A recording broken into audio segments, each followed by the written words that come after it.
back then. We saw it as an opportunity to disconnect from all our usual shenanigans. Little did we know, there were 6 people that would be making us thirstier than summer heat would. Damien LaVey. I know many people were a fan of the original Monster Prom, but I wasn't too sold on it. But its sequel, Monster Prom 2 Monster Camp, launches this week. Joy Johnson Jojima, leader of the Coven. Ravi Mishra and Hex, an adventurer girl and her curse. And Milo Belladonna, harbinger of death, slayer of Instagram. And to think we believed Monster Prom was everything. How foolish. Monster Camp is about to bring a whole bunch of new wacky adventures. And above all, the chance for summer love.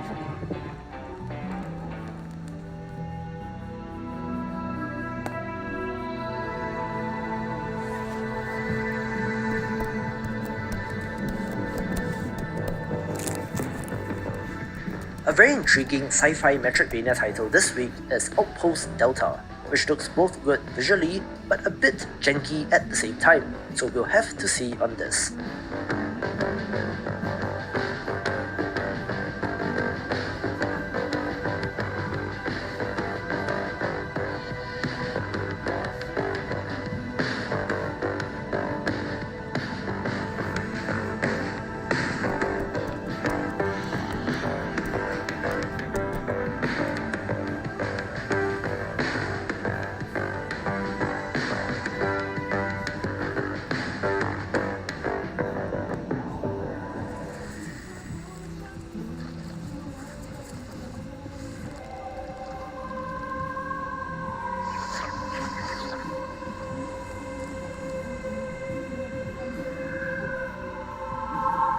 I've mentioned Paper Beast a number of times on the channel so far, covering both the PSVR and PC VR launches, but the non-VR folded edition will be available this week for all of us who don't own a headset.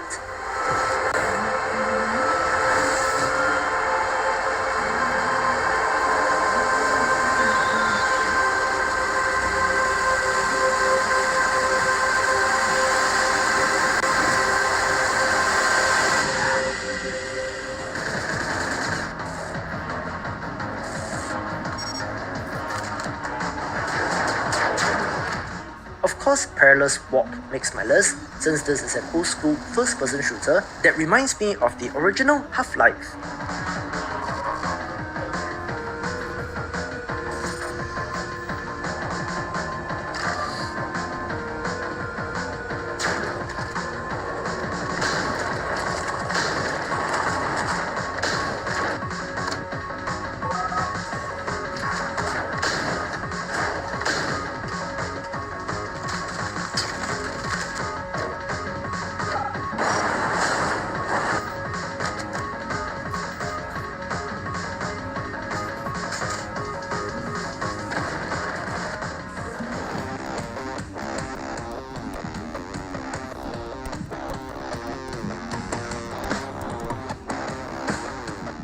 Raiders is a sandbox tactics RPG where you play as the leader of a band of mercenaries in a post-apocalyptic world and looks interesting strategically and a little influenced by Battle Brothers.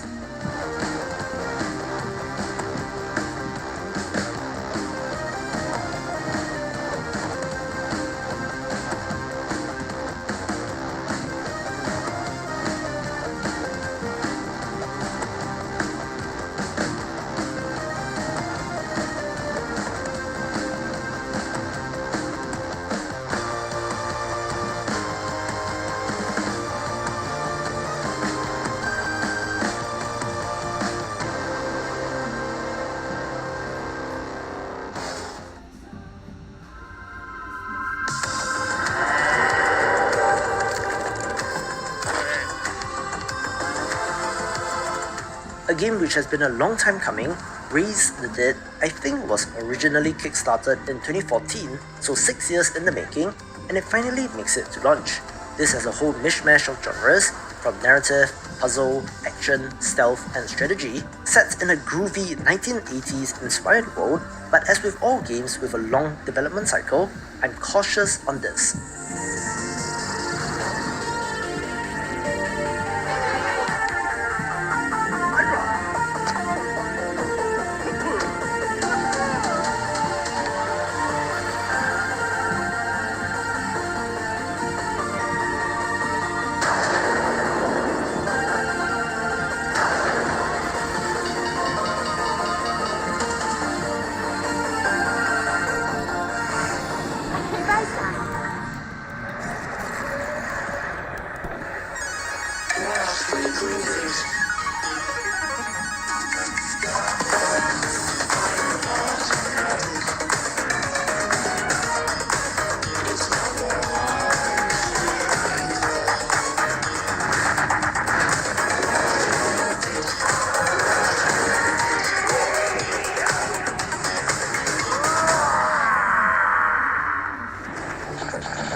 enjoyed Shakedown Hawaii when it launched on the Epic Store, since it seemed like the perfect what-if scenario if GTA continued in 2D. This is an open-world satirical crime-focused title with gorgeous 16-bit pixel art and comes to Steam for all of you who have been holding out.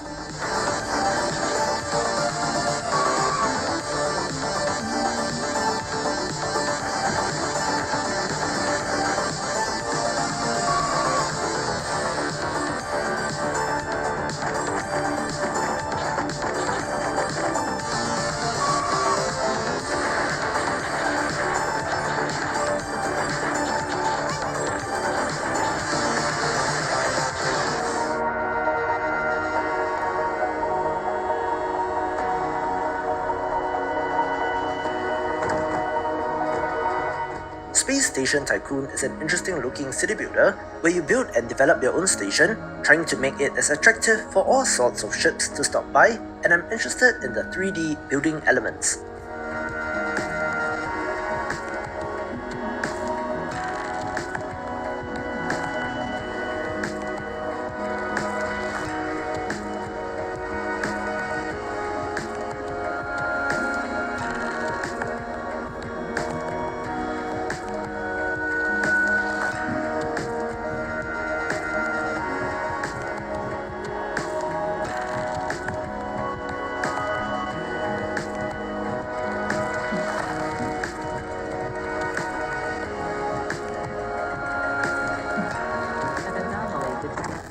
Anomaly.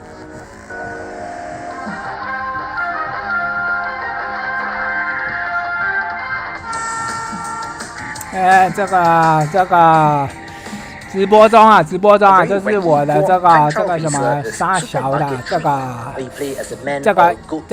独立游戏啊，操他妈的独立游戏，听懂没啊？这个独立游戏就是 Judo Sucks， 就是我啦，就是 Judo Sucks 啊 ，and fuck man，Okay, I'm going to try this motherfucking shit.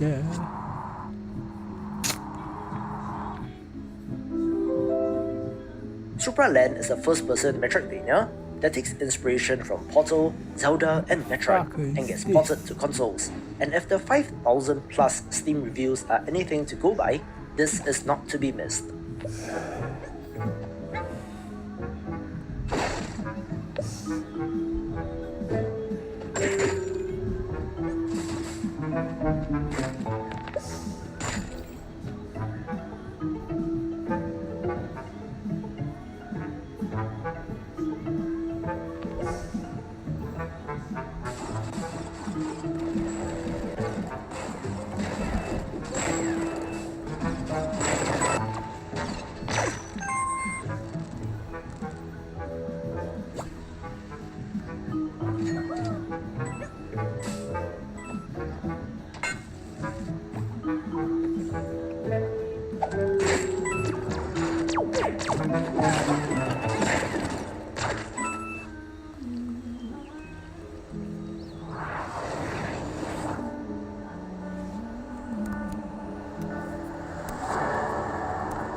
Surviving the Aftermath was initially supposed to be launching out of early access in time with the Steam release, but that got pushed back. But regardless, this survival city builder has impressed in early access so far and is recommended.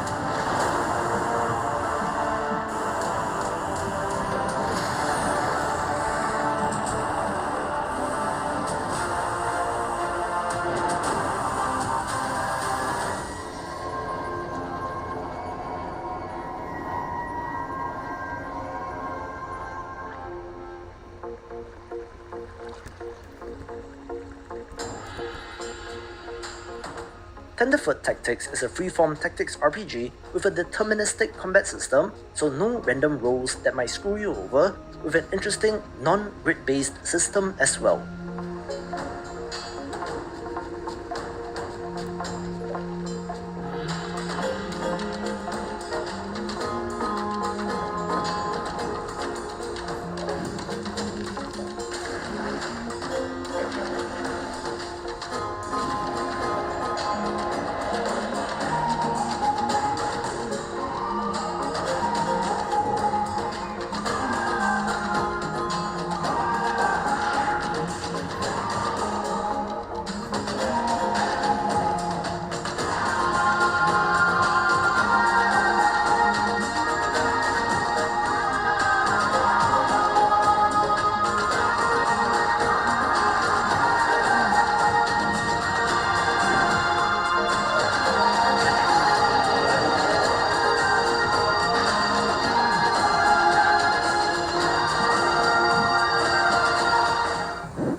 The dungeon beneath might look familiar to some of you, since I believe that the characters are from some sort of asset pack, but this is a tactical roguelite auto battler, so it's interesting to see more auto chess variants.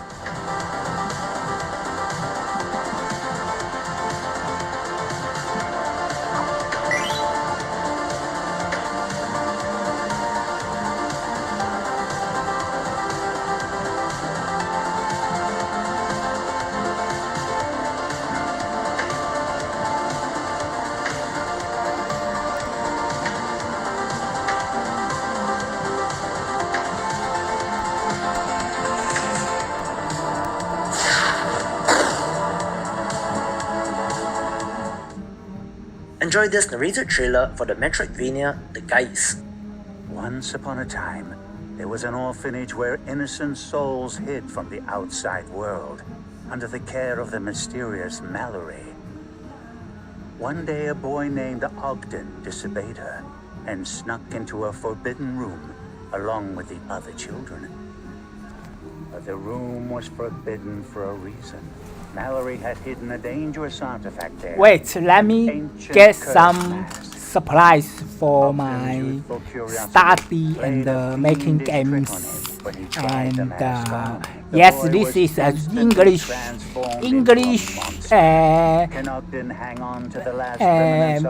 podcast English. I speak English and Mandarin Chinese, so I will mix it up and let you see my creation. I'm just a beginner, 3 months experience with Unity and aseprite software, and that's it. But I have 4 year uncoding experience, and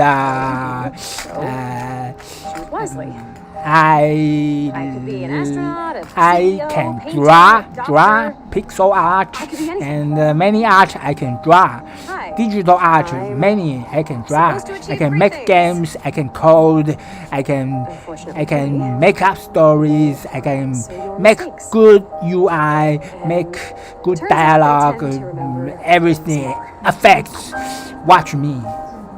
I'm going to get some supplies. Disappointed.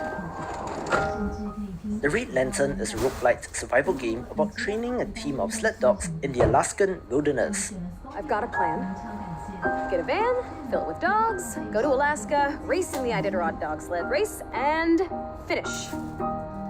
Nothing could take that from me. And things were going to plan. Dogs, sled, on way.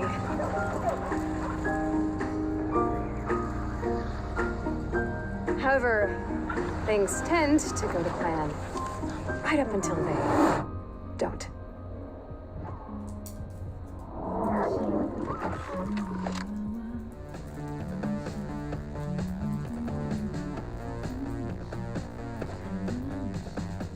They Bleed Pixels is a great pixel art action platformer that gets ported to Switch.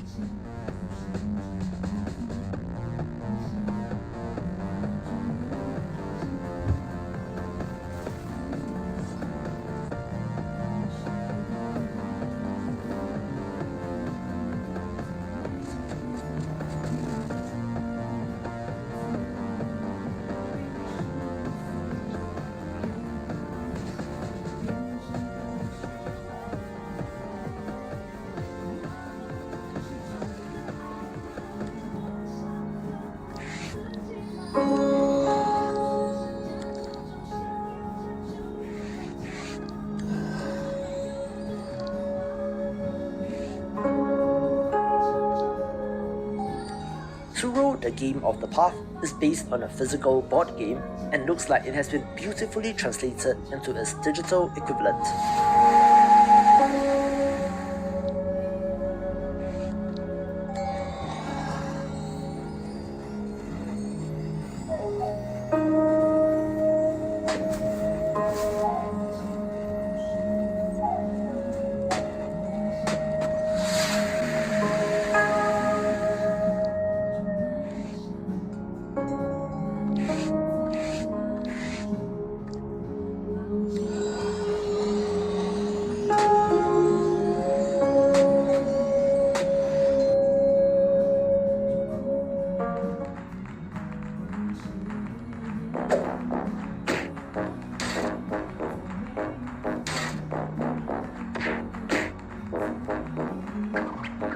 Feels like I just talked about Unspottable, but given the popularity of Among Us, the context in which this game is releasing has been altered and could be an interesting launch in this space.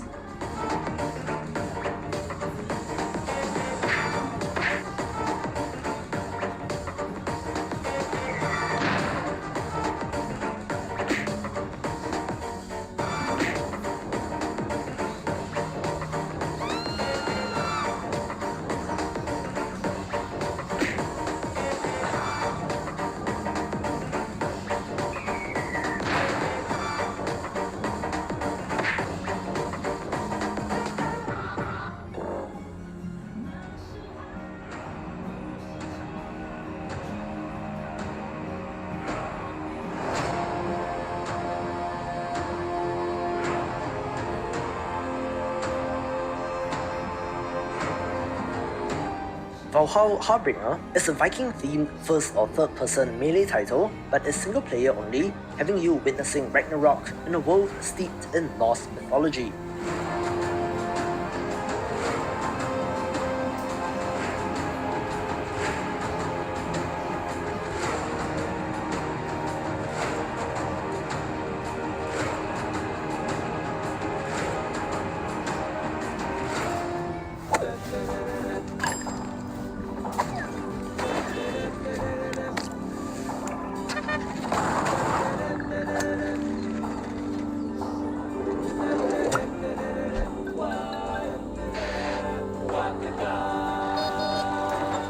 I really loved What the Golf game for people that hate golf, since it was ingenious in its puzzles and how it subverted expectations. It comes to Steam, so pick it up if you have not. Okay, I'm starting to build a thing. Shell castle. You know what?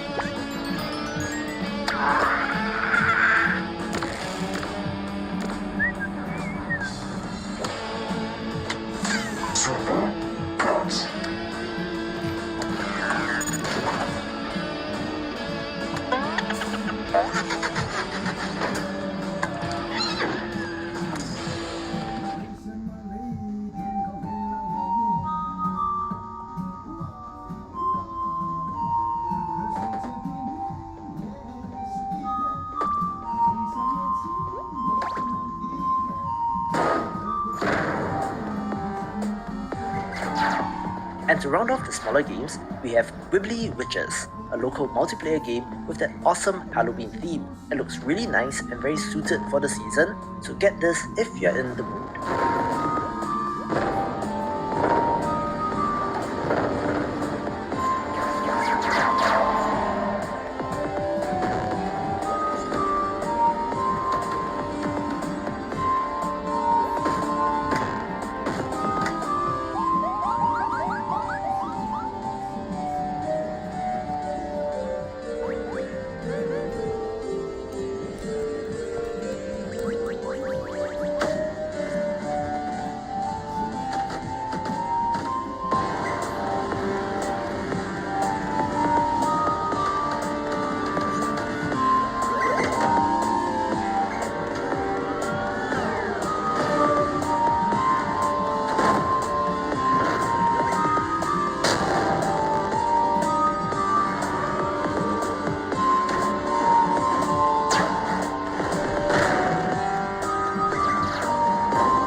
more Halloween-themed game with the 3D action platformer Pumpkin Jack.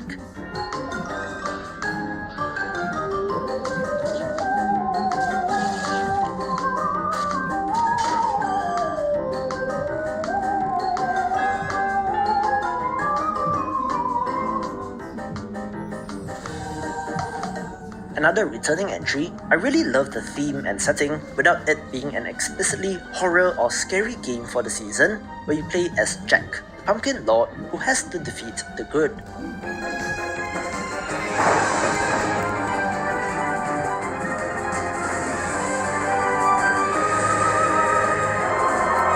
Set is It 2.0 looks like a real filter. throwback, and I've had my eye on this for quite a while, so I'm And excited the to quality, play. normal quality to 9. So the pixel will the original pixel you draw from aseprite, whatever what's that program you Some use. of you did mention that in the month where Baldur's the Gate 3 was original released, sprite. Solasta Crown of the Magister does have very stiff Now we competition, just but hit I say the more the apply merrier. it. Apply what? Edit our sprite editor.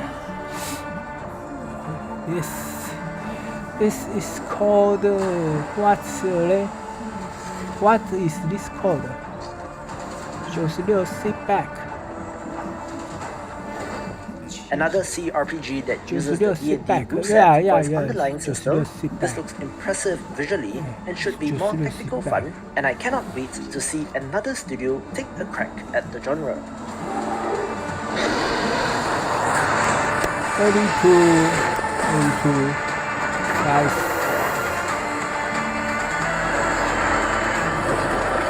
Apply.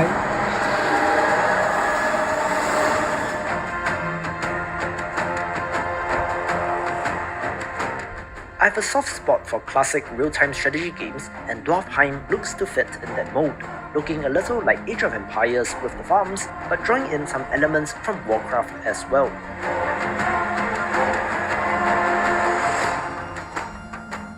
While it is supposed to be focused on co-op, that's a hard sell for any indie game, especially an RTS in 2020, so wishing them all the best.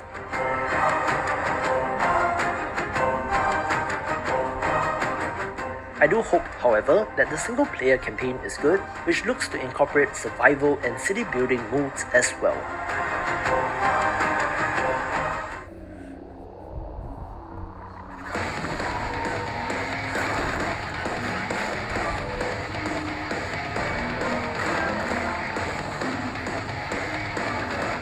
And of course, the awesome roguelike platformer Scourgebringer takes the #1 spot, launching in 1.0, and mark my words, it may just get a similar groundswell as Hades, taking the #1 spot.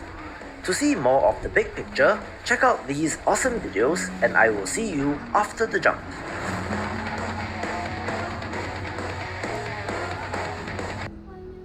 Hello indie game fans, it's already December next week and seems like the last major push for releases, so we do have quite the jam-packed video today. Don't worry, there will always be something new each and every week, but for now, let's get into this edition of Indie Gaming this week. The one thing that I love about indie games is that there's always something new and surprising releasing, with The Tides of Time being just that this week.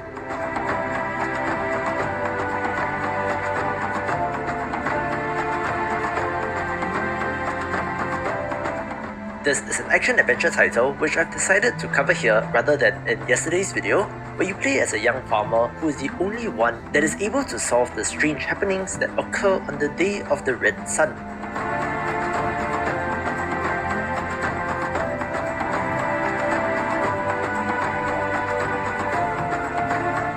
Lovely look, although I'm not quite sure if it'll make it to release this week.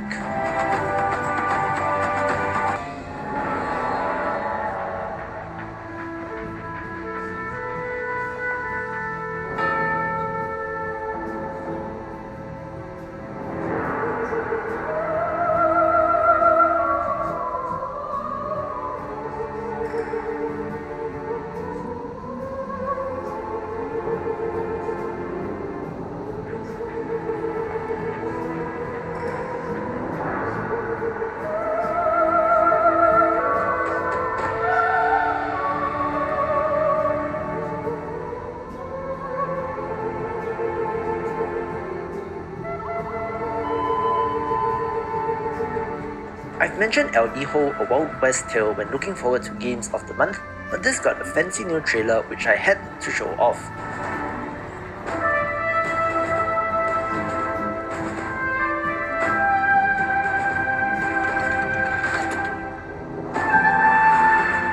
You play as a little boy searching for his mother, who has to find his way through perilous deserts, fields, mines, and more.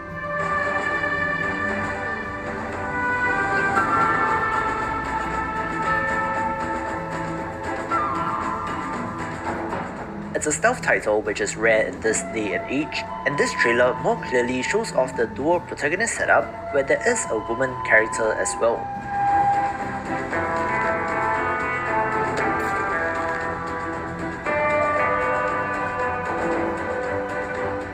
It looks pretty nice visually, but as with all stealth games, I do hope that the indicators, whether visual cones or otherwise, are all clearly displayed.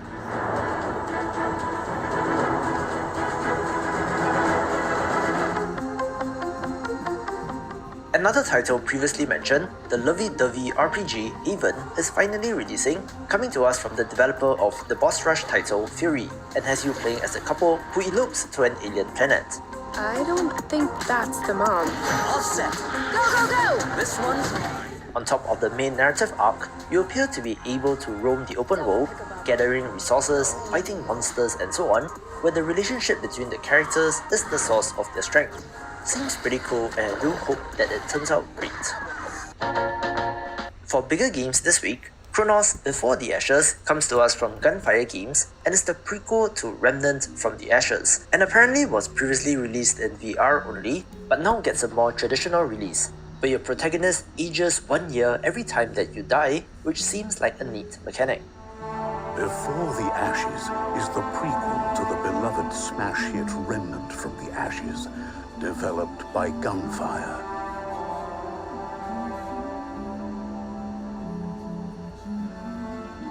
As a nameless hero, your task is to explore the labyrinth and discover its unknown mysteries.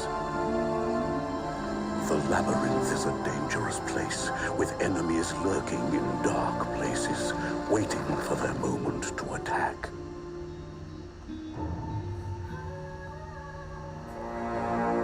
Use a combination of strength and magic to work your way through the maze. Carefully match your weapon with your skill points. Some weapons play towards agility, while others are better for brute strength. In Chronos, understanding your enemies and learning their attack patterns is key to moving forward. Like an intricate dance, you need to master the basics if you want to survive.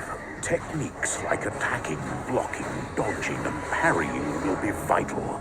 Otherwise, even the simplest foes will take you down. But even the best laid plans can go awry, and success is not always guaranteed. Death is not the end. Upon your hero's reawakening, you'll notice something has changed. Every time you die, your hero grows older. And we all know that aging has its consequences.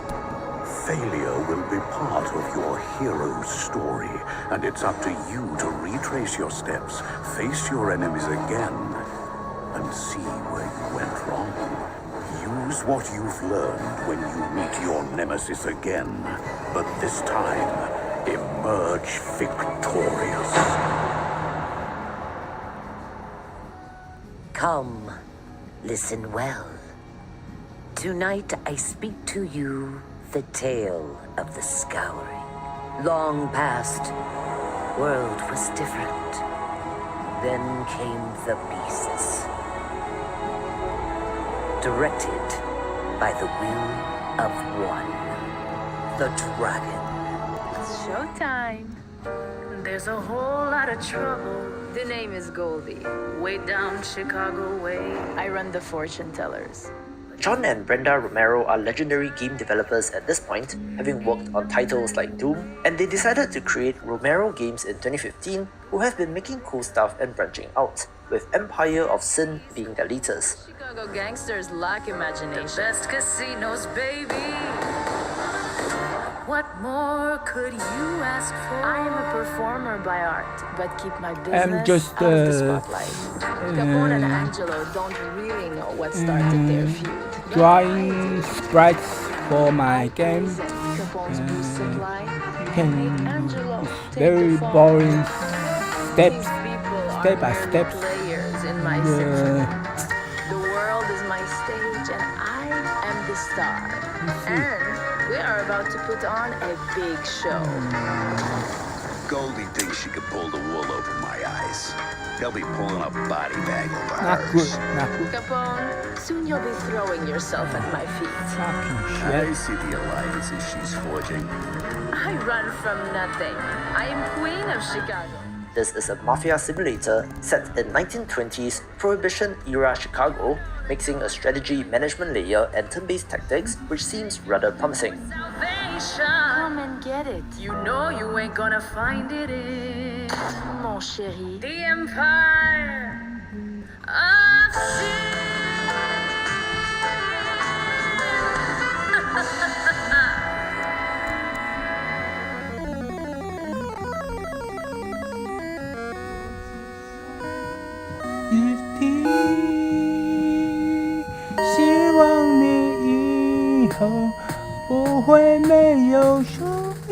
Okay, this is very not indie, but Fire Emblem Shadow Dragon and the Blade of Light is the first Fire Emblem game originally released on the Famicom, which has never saw a Western release. But Nintendo has gone ahead to do the work and is releasing for Switch. 毕竟我们也曾经深爱过。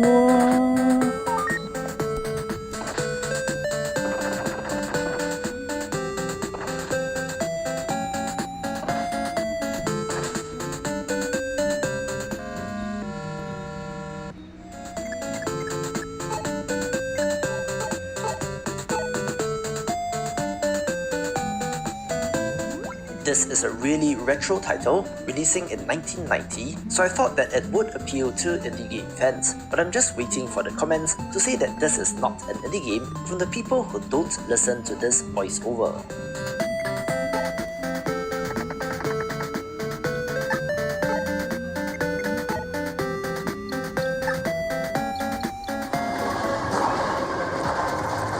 I have to say that I'm not entirely comfortable with promoting this game since Snapshot Games, makers of Phoenix Point Year 1 Edition, have had a number of, shall we say, questionable business decisions, and the studio did get acquired by Saber Interactive recently, so they are no longer indie.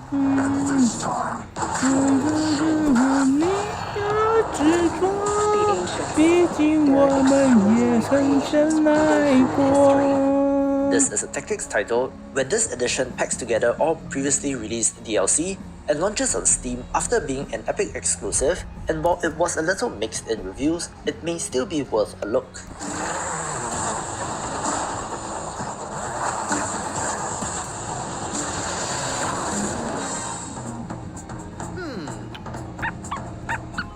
I like it already. This feels oddly familiar. Another very weird entry, Sam & Max Save the World Remastered, is being put out by Skunk 8 Games, while comprised of some former Telltale developers who apparently have the license right now. This is the remaster of the first season of this point-and-click adventure game, and I do believe that a new game is in the works as well. I'll drive. Not while I'm alive. Exactly. I may have accidentally chewed through our brake lines.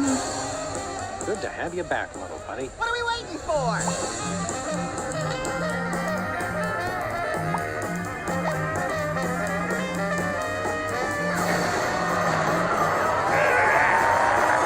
Hold it! Sam, I'm getting confused. You're not the only one, little buddy.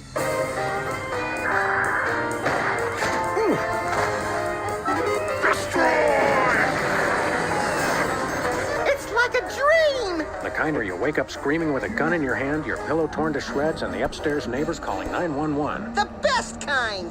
Classic roguelike wanders onto PC and Nintendo Switch. Sheeran the Wanderer, The Tower of Fortune and the Dice of Fate. The Tower of Fortune is home to Riva, god of destiny. Legend says Riva will re-roll the fate of any brave enough to make the climb. But can the future be changed once the die is cast? Sheeran sets off on another adventure to discover the truth. Yet another strange re-release this week is Sheeran the Wanderer, The Tower of Fortune and the Dice of Fate, the enhanced port of a roguelike, originally released on the Nintendo DS and PlayStation Vita, but coming to Steam and Switch this week. This is one of the classic roguelike franchises when that genre was still relatively niche, so I guess someone somewhere must have saw some money in this. The Garden of Destiny is a remix of the main quest with new twists and surprises. There's new features as well. Enjoy your favorite tunes anytime, anywhere with the music collection. The live display mode organizes your inventory and stats onto a single screen, perfect for streaming gameplay. Help other players from around the world with the updated Wanderer rescue system. Challenge fate and fight against destiny.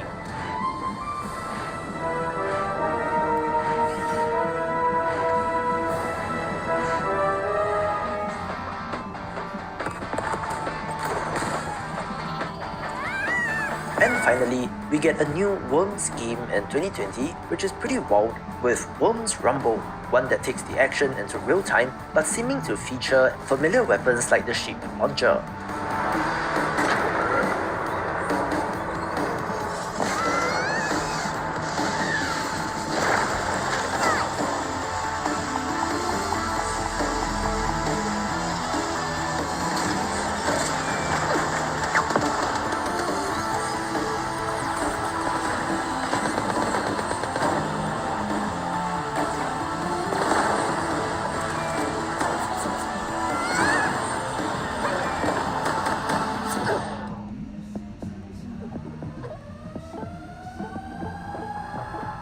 This is an arena action platformer supporting up to 32 players and is at least a change of pace.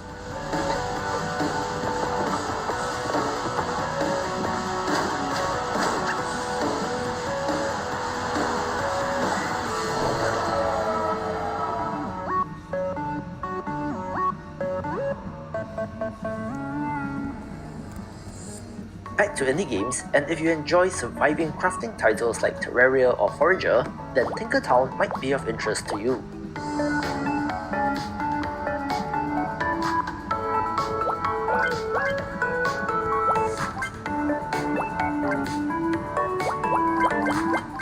This is a multiplayer sandbox experience where you gather ingredients, craft, build and fight enemies with a wonderful pixel art look which I love.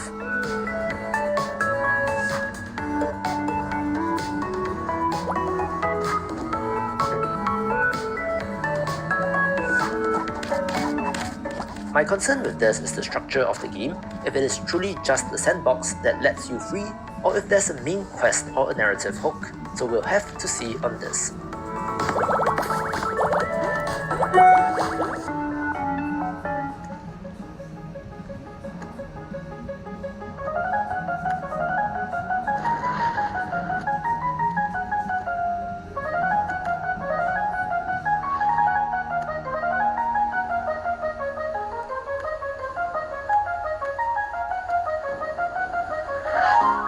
One of the best looking platformers in recent memory is Crumble, a very fast and challenging entry where you combine rolling like a ball, jumping and grappling onto amazing looking crumbling levels.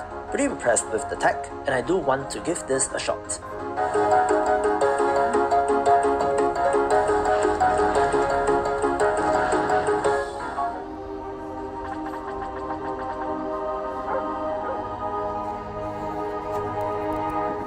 A cool pixel art adventure game that's coming out this week is 9 Witches Family Disruption, so I'll leave you to the narrator.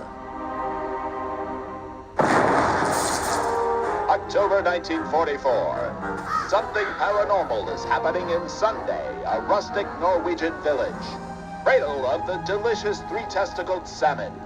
A secret German division commanded by the fearsome General Friedrich von Darkov forces a hermit witch to unleash an ancient curse in a desperate act to twist the course of the war.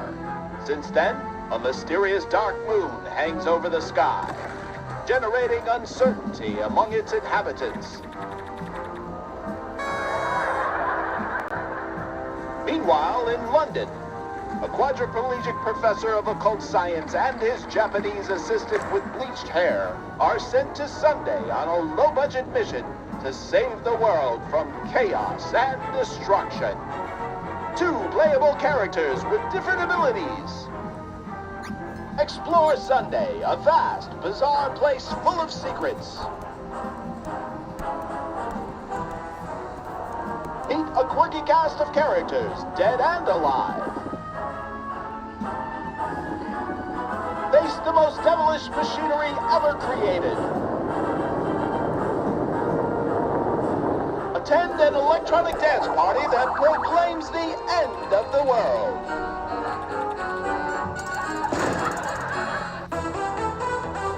You, my child, have much to learn about drifting. So very much to learn. For smaller games this week, the Zen racing game Absolute Drift gets ported to Switch and is my go-to recommendation for a drifting game.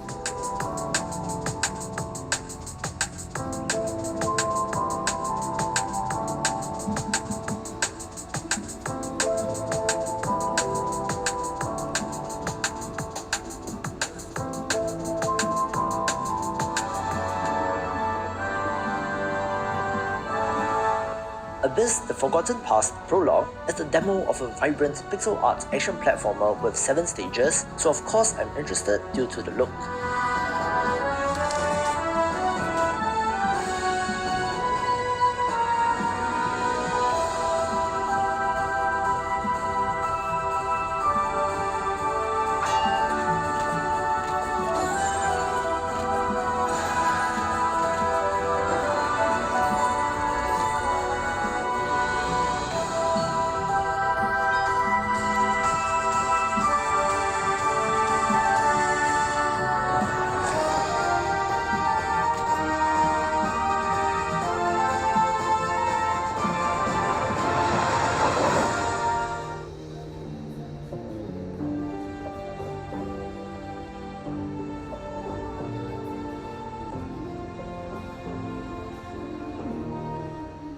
Fall is a first-person parkour platformer set in a diesel punk world and looks like it might be cool.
Another Kairosoft title gets ported to Switch with Biz Builder Deluxe, where you're running multiple stores instead of just one business and has their trademark look.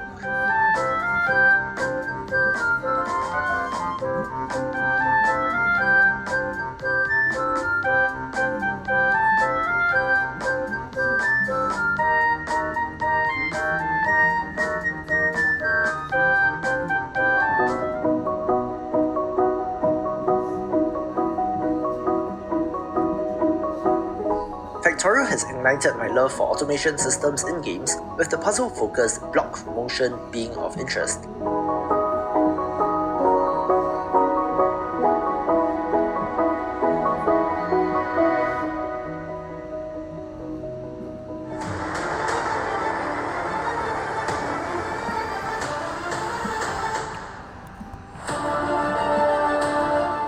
Some of you may remember the Creeper World series from Flash game history, with Creeper World 4 being the latest release, which takes the series into full 3D.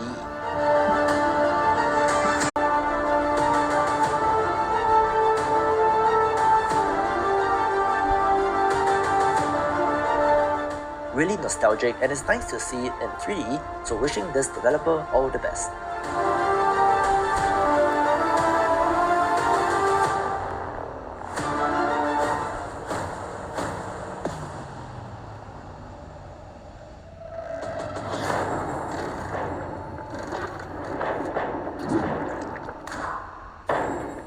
The creepy horror adventure game Dark gets a complete edition, releasing on PS4 and Xbox One, and having made my best horror games list, do check this one out.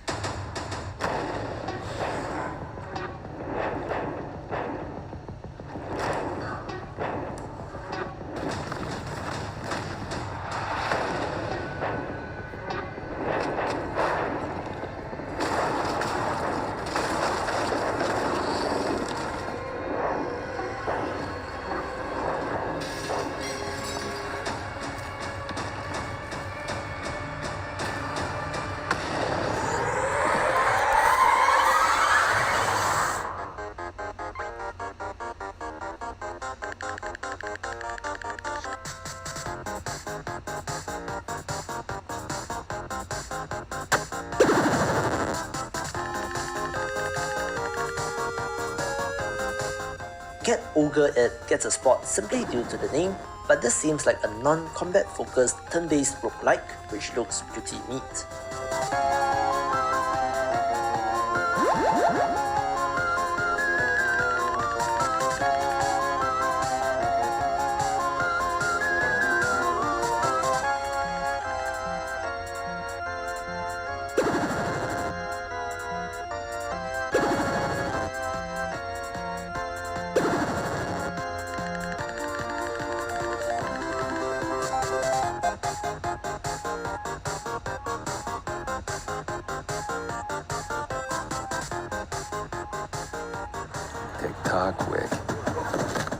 The epic exclusivity of John Wick Hex also expired, so it's coming to Steam, and if you have not checked out this tactics title, it's certainly worth a look.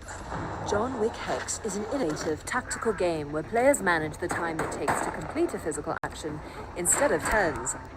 Not only do you need to face brutal opponents, but you must also fight against the clock.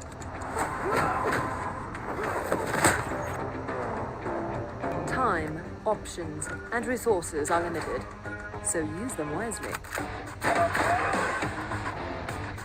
By managing time, the game puts players in the strategic mind of John Wick to pull off impressive feats. But to play like John Wick, you must think like John Wick.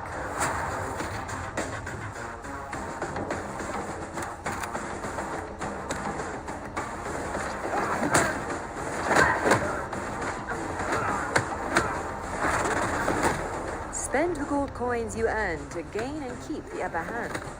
Visit the tailor shop to look stylish and stock up on weapons and bandages that you can stash in levels for upcoming encounters. Be aware of your surroundings. Always plan 5 steps ahead as you take down enemies on your way to Hex, an international mastermind.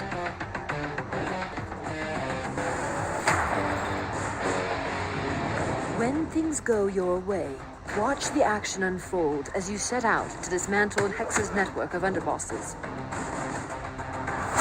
And when everything else fails? By thinking strategically, players will go through multiple complex combat scenarios and track down Hex in an all-new chapter in the Wick Saga.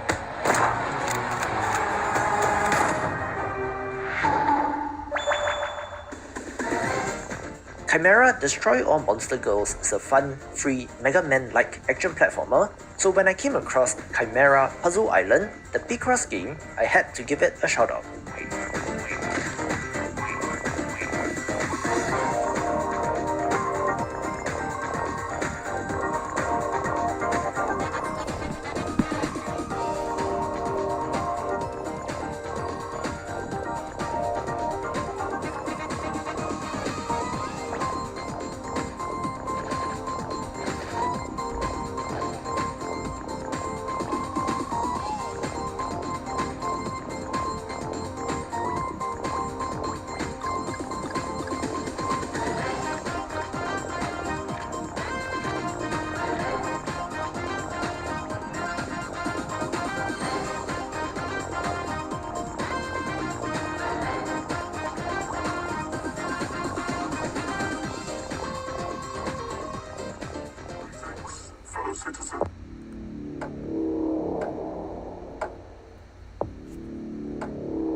Liberated Enhanced Edition launches on Switch, which adds 2 new epilogue chapters and is a very stylish comic book action platformer.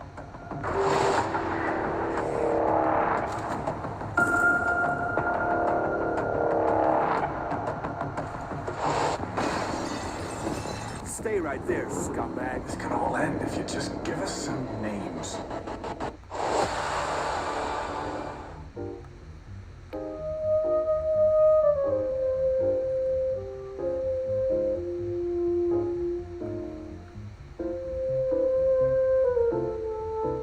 Oniria Crimes is a voxel detective game where you solve a number of murders with both point-and-click and puzzle elements.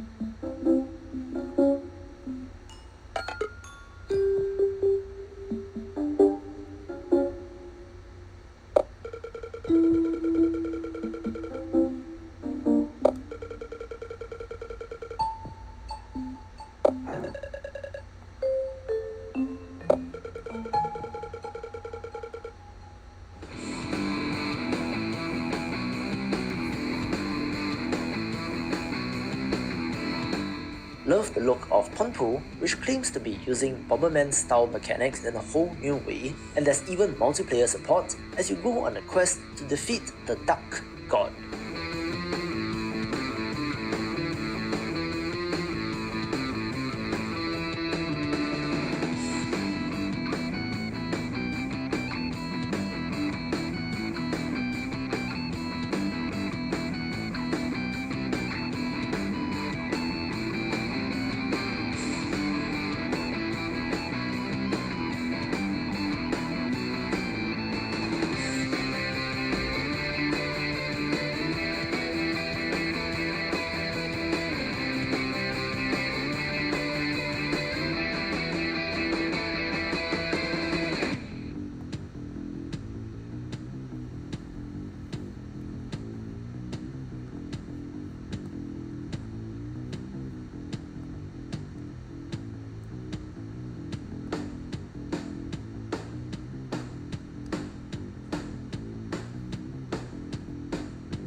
Project Wingman is a super slick-looking flight and dogfighting simulator and might just give East Combat a run for its money. About time. Engaging. I expected better from the Red party. Fox 1. Turn him down. Watch him fly. Grounded and destroyed.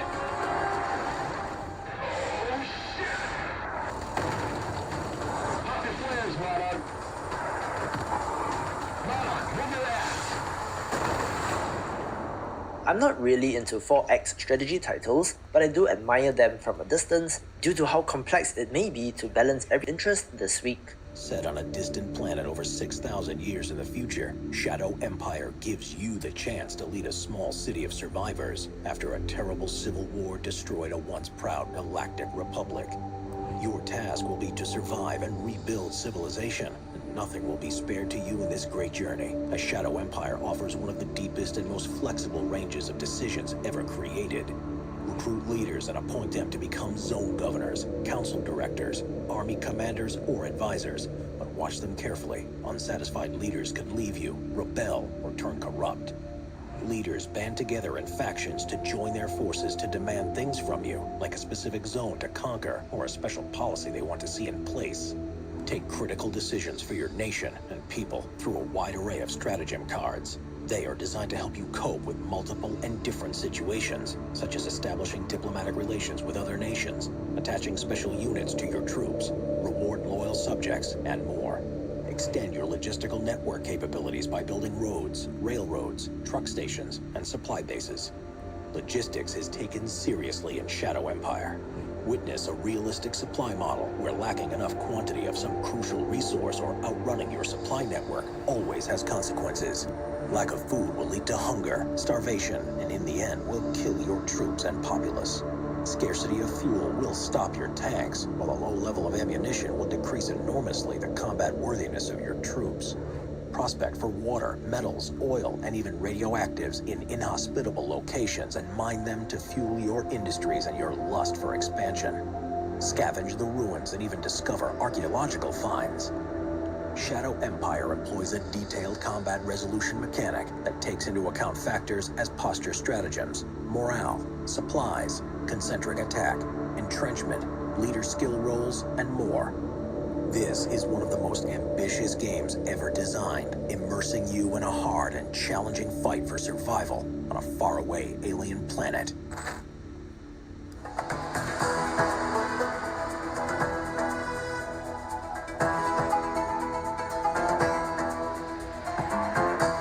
I love city builders, so Sumerians caught my eye. This looks very much like the old Sierra classic Pharaoh Poly look, and instead of Egyptians or Greeks, which is common, this is instead set in ancient Mesopotamia, which is refreshing.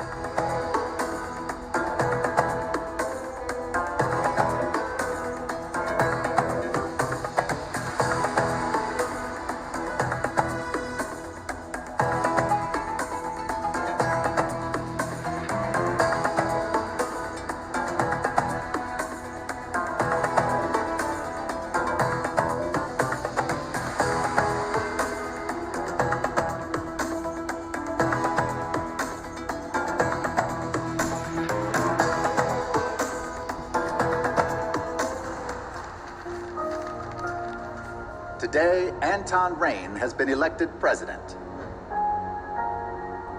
The people have spoken. Suzerain puts you in charge as the president of a fictional country, so it is up to you to make the difficult decisions to move the country forward. Civil wars and shifting ideologies. Today, we embark on a new era for the country. A time of hope and change. But make no mistake, change does not come easy.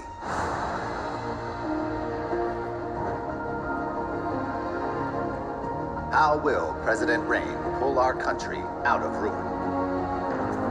Can he stimulate our economy? Advance foreign relations? Reform our broken constitution?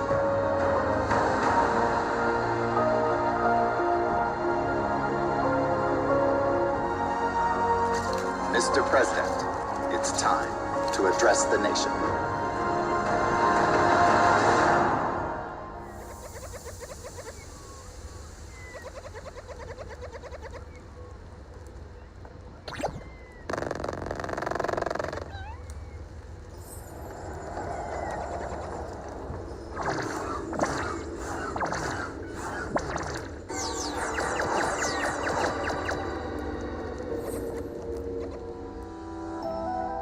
I'm a little bit cheesed off at the developer of Telomere 2 Curse of the Kittens, who just threw out a 5-minute gameplay compilation instead of a proper trailer, but this roguelike platformer looks alright, with the original being well received.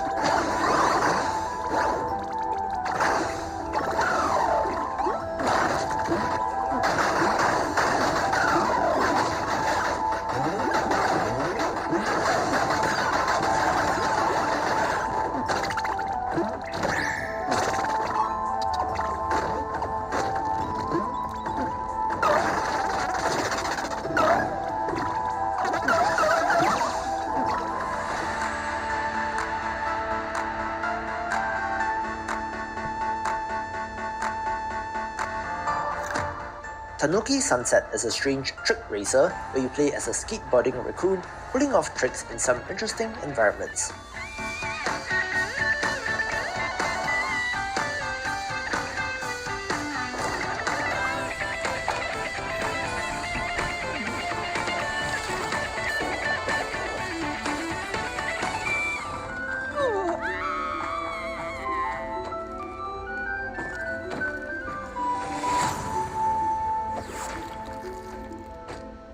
The stealth immersive sim Wildfire was well received when it launched on Steam earlier this year, where you have the ability to manipulate the elements, with the console ports launching this week.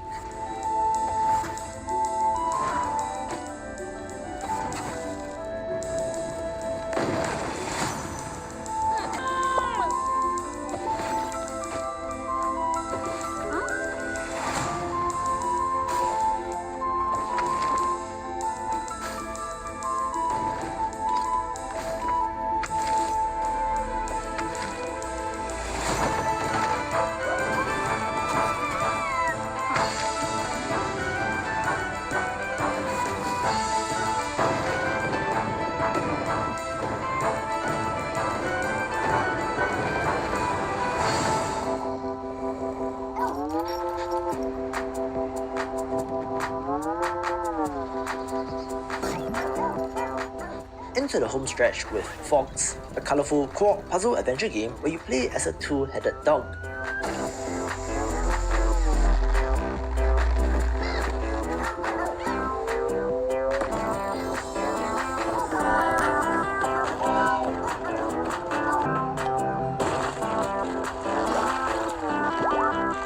While it can be played solo, this is probably best with a friend, where the main dog character simply looks adorable and hopefully the puzzles are fun in this.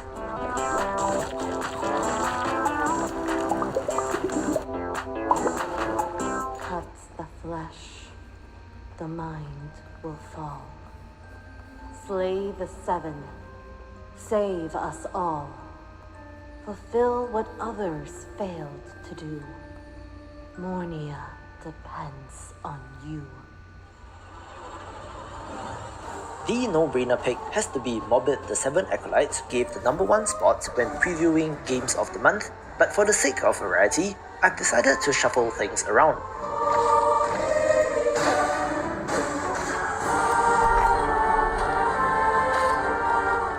It's a Souls-like action-adventure game that more or less looks like Bloodborne but in 2D, with a Diablo-style inventory system and some awesome pixel art.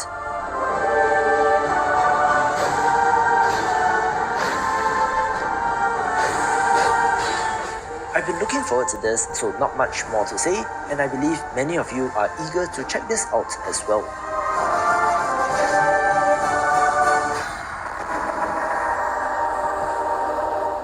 Happened to come across House of God on Twitter and was smitten by the trippy visuals, coming to us from developer Glass Revolver, who just put out the boss rush title Ita earlier this year.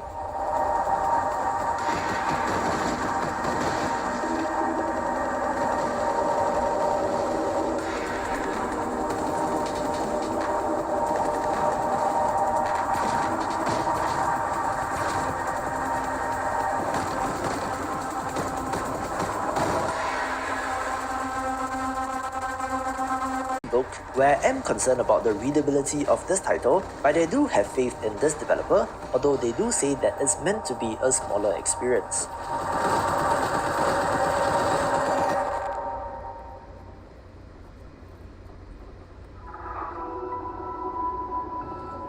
Amy, this is Houston. Do you copy?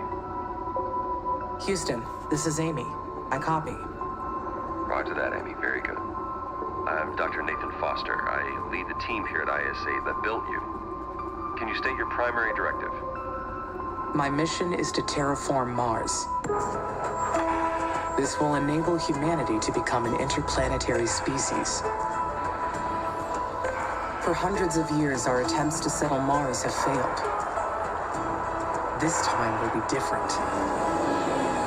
This time we will not fail.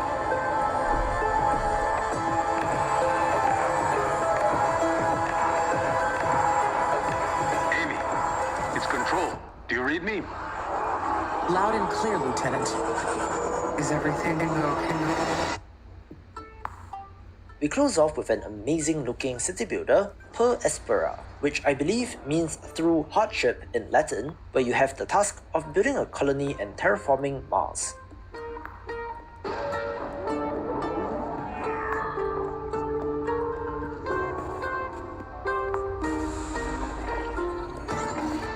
It has a very interesting look, with hopefully some interesting base building systems, since you're not just concerned with one city, but the entire planet instead, with a threatening presence to deal with as well.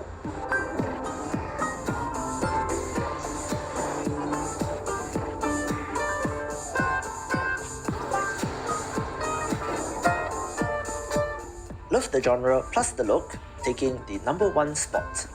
To see more of the big picture, check out these awesome videos, and I will see you after the jump.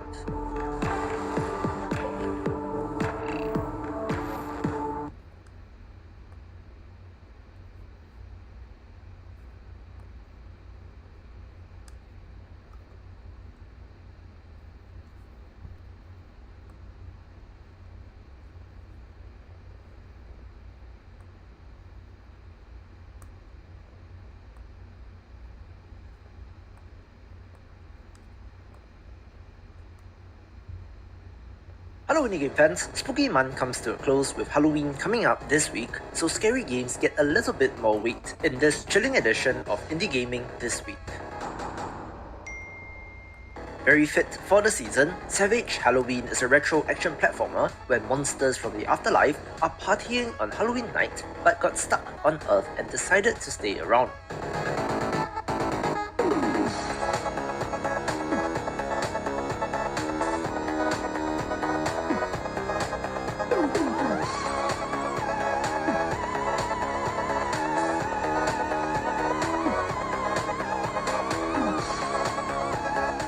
There are 3 playable characters, all with their own reasons for wanting the party to end, and it's good old run and gun action platforming to the rescue.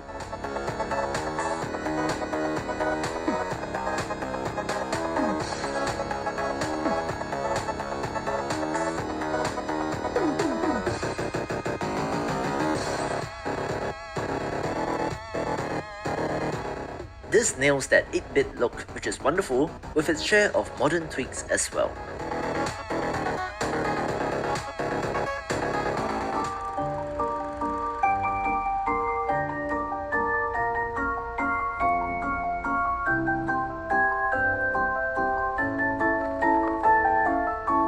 A digital board game for 1 to 6 players that looks suitably creepy is October Night Games, where every player is a cultist working for one of 2 sides, with the fate of the world hanging in the balance.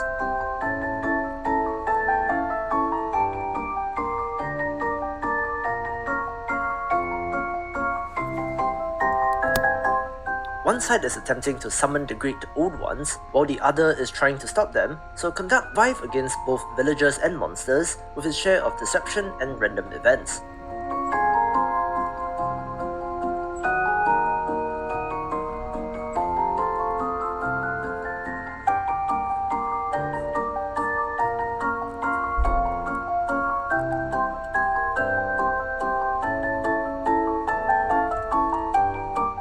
Very impressed with the overall packaging of this, from the art, music and gameplay, and is perfect for the season.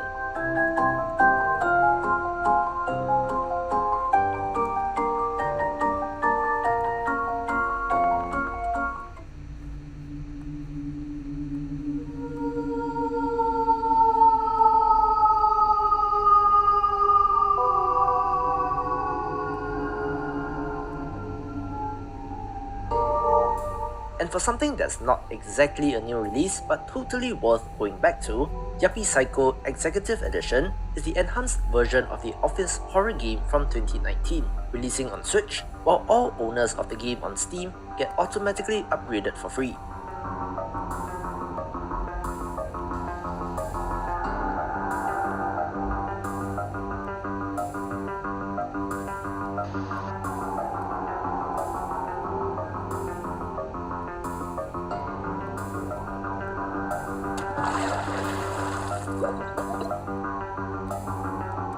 There are 3 new hours of content. New areas, new bosses, and even new endings, so a great time to jump back in or to check it out for the first time if you have not.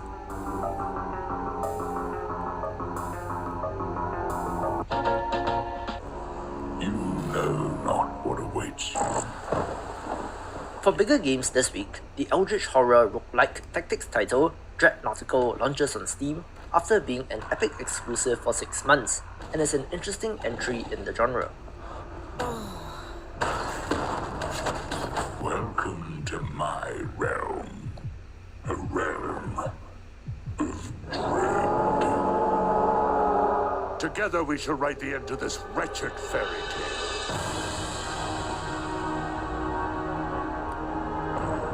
In ink, black as despair.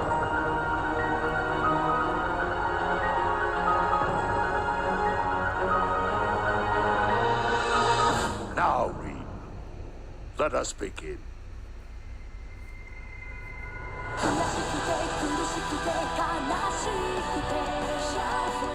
The not-so-indie The Legend of Heroes Trails of Cold Steel 4 of The Trails of Cold Steel, releasing in 2018 in Japan, but with the English translation launching on PS4 this week. The Trails franchise sure has exploded in the number of entries and popularity, and is one for JRPG fans.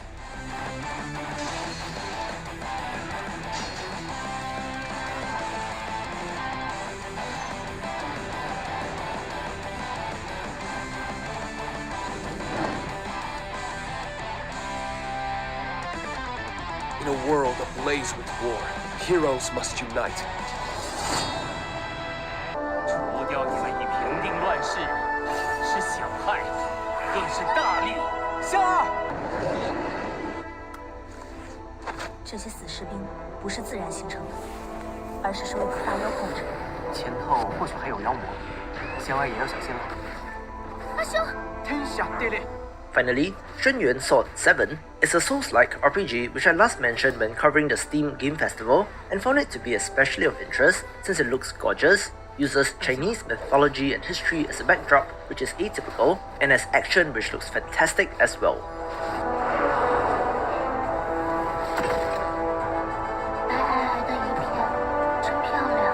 老一辈传下来，听说里头别有洞天。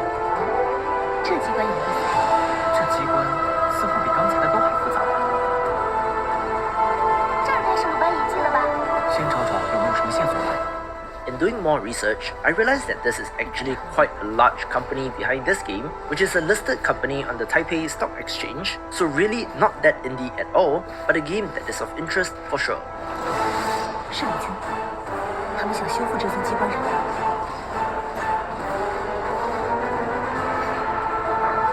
目标就在眼前，必须拼搏一把。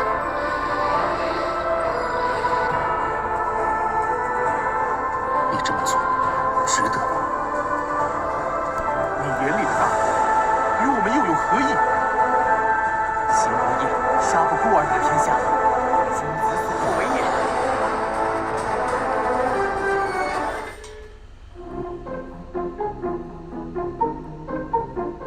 Back to indies with the ghostly 3D platformer FIFO's Night. Basically Luigi's Mansion, but you play as the ghost. It's less of a horror game and more of a spooky take on the theme, and simply looks pleasant, which I hope will live up to the look.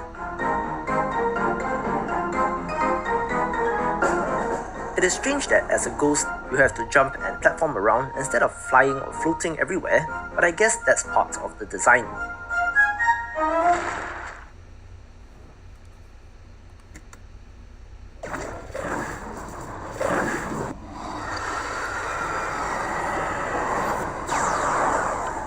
A Metroidvania title which has been a long time coming is Depths of Sanity, an underwater entry which will already be terrifying to some, where you're delving into the depths of the ocean while searching for another submarine that went dark.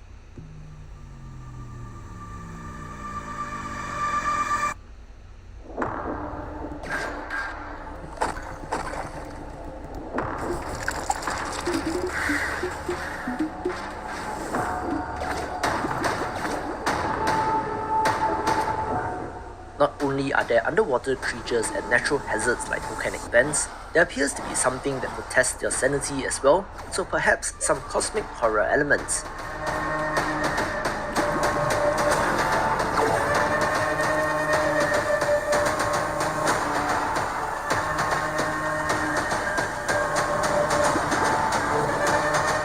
As with all underwater games, I hope that it controls well, and if it does, it could be an interesting entry in the space.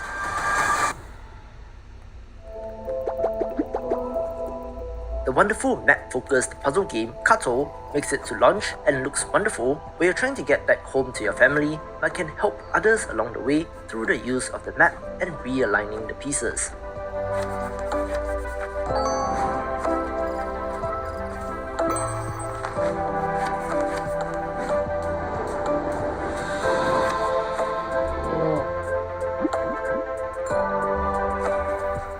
It always feels great to help people, even in games, so I'm looking forward to this.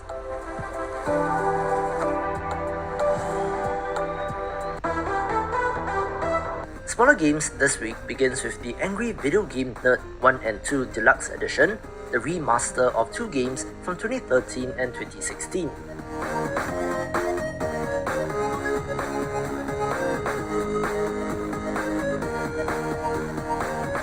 AVGN still remains one of the most popular YouTubers even in 2020, and if the non-remastered versions were anything to go by, this would be excellent in that retro kind of way.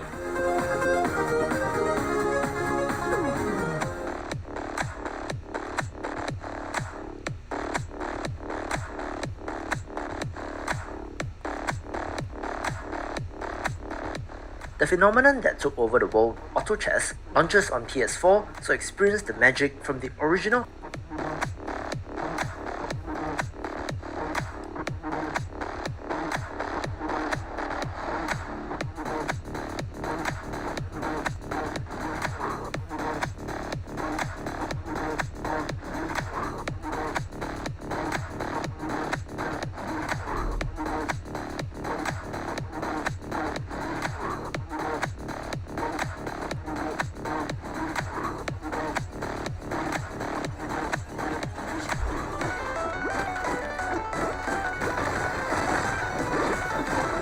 Barbarian is a fun little action title that gets ported to Switch this week. The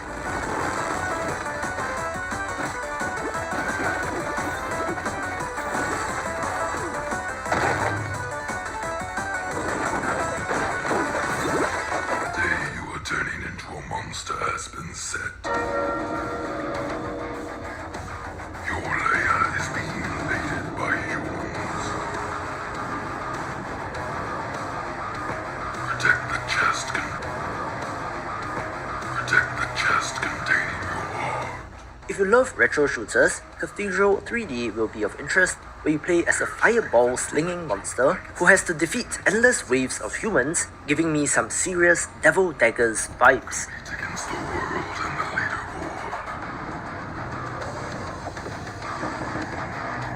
Unlock multiple achievements. Survive, die, survive again.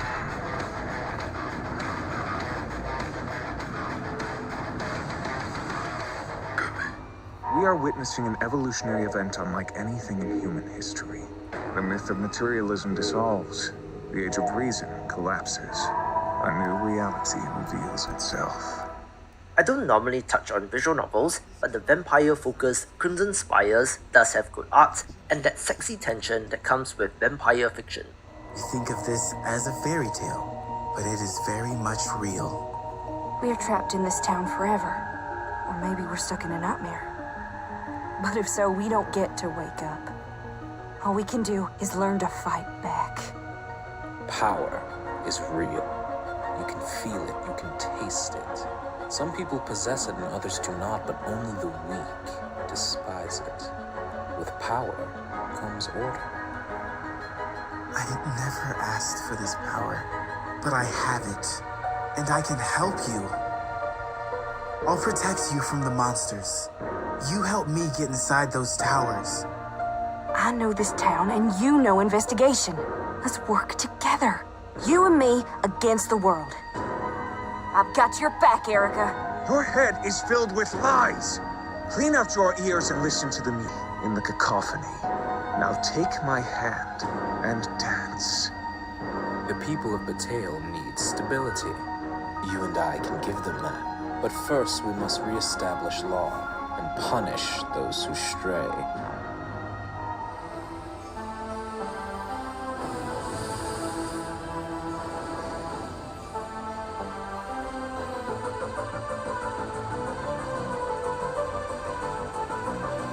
Crimson Clover has had a wild history, with World Explosion being the latest iteration on the same core game, which launched way back in 2011.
Another retro action platformer of interest this week is Crypt Stalker, once again nailing the 8-bit look, with gameplay that looks promising.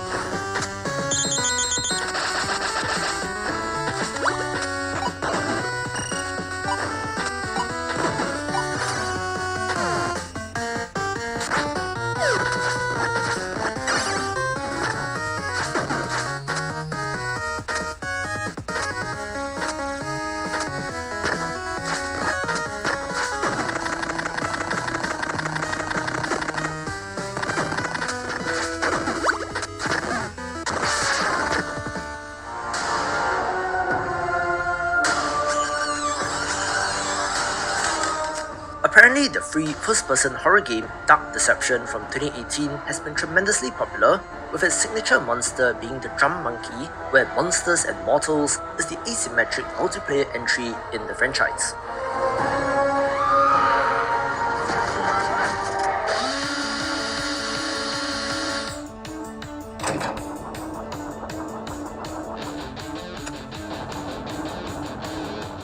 The Yabatanien is a Japanese puzzle horror game that gets an English translation, which is launching on Switch this week.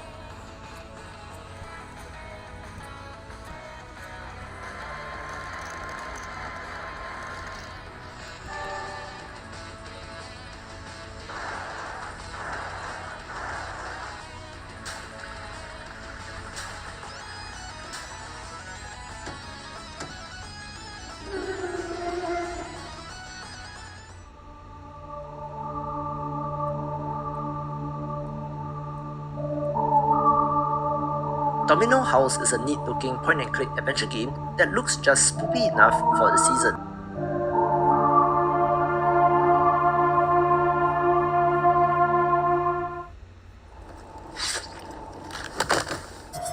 Kill the intruder. Not too sure about this, but Dusk is supposed to get its long-awaited Switch port on Halloween, but there's still no official store page. Do you like ghosts? Are you fond of wizards? Well, how would you feel about a ghost who learns to become a wizard? Would you fancy a game about two frogs who snog on a log? What? That wasn't mentioned anywhere in the script. What dubious scoundrel snuck that footage into the video? I like Zelda-style action-adventure games, and a cute-looking entry is Ghosty, which could be of interest. Now, where was I? Oh, yes. It's never too late to become a wizard. And it's never too late to play Ghosty. Ghosty, Halloween. It all started when I found this book. What the Wait, are you actually talking back to me? Took you a while, huh? The Necronomicon in all its glory. It should never fall into the hands of madmen. You really think I want to be like you for the rest of my life? She's really unhappy with her current situation. The excellent adventure game, Give Us a Cthulhu Adventure, makes the launch on Switch and was a title that I enjoyed. Love the animations in this. Seriously unlucky. Hear that, kitty? Adventure awaits. I can barely contain my enthusiasm. Yeah, well, it ain't all fun and games. We're dealing with lunatics here. This place is giving me the serious creeps. Strange and mysterious are why I work this beat. Wait a minute. Care to explain what's going on here? Do you ever watch the moon buzz go up? Heard your awful noises. Horrible. It was horrible. And there's a talking cat. Again, I'm right here. Rude.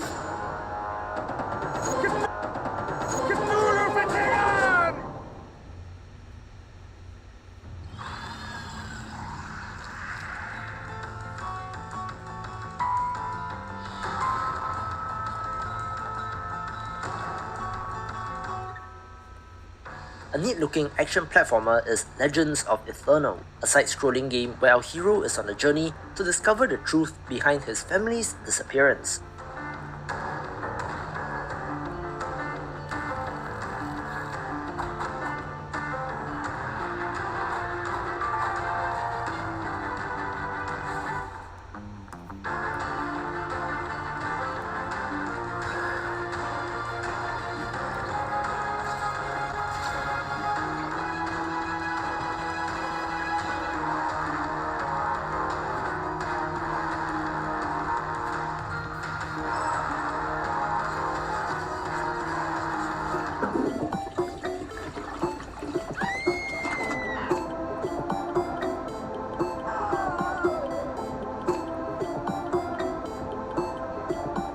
The very weird Mesmeratsu comes to us from developer Celery Emblem, who made the equally strange Baobab's Mausoleum series, where this roguelike platformer simply looks insane in a good way.